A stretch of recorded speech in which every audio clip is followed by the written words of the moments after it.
सर्दियों की एक खामोश सुबह थी। फजर की अजान से पहले आमना की आंख खुल चुकी थी। वो आहिस्ता से उठी, वजू किया और जाए नमाज पर खड़ी हो गई। इसके लब हिल रहे थे मगर आवाज़ नहीं थी।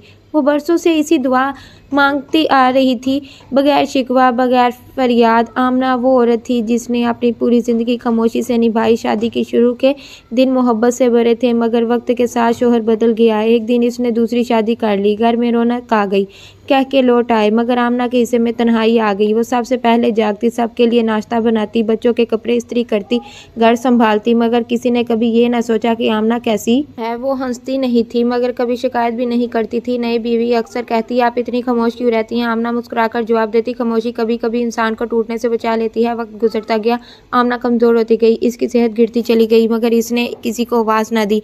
वो नहीं चाहती थी कि कोई इसे बोझ समझे। एक रात इसकी तबीयत बहुत ज़्यादा ख़राब हो गई, सीने में दर्द था, सांस भारी थी, मगर इसने सिर्फ तस्बीह थामी और आसमान की तरफ देखा। सुबह होने से पहले वो इस दुनिया से रुखसत हो गई। इसके बाद घर में एक अजीब खामोशी छा गई। बच्चे माँ को ढूंढते रहे, शोहर पछताता रहा और सबको एहसास हुआ कि जो औरत खामोश थी वही इस घर की असल ताकत थी। आमना तो चली गई मगर अपनी खामोशी के जरिए सबको एक सबक दे गई। खामोशी हमेशा कमज़ोरी नहीं होती। कुछ लोग शोर नहीं मचाते, बस टूटते चले जाते हैं। पूरी वीडियो देखने के लिए हमारे चैनल की पहली वीडियो जो अभी अपलोड हुई है इसको देखें और हाँ, हमारे चैनल को सब्सक्राइब करना ना भूलें। शुक्रिया।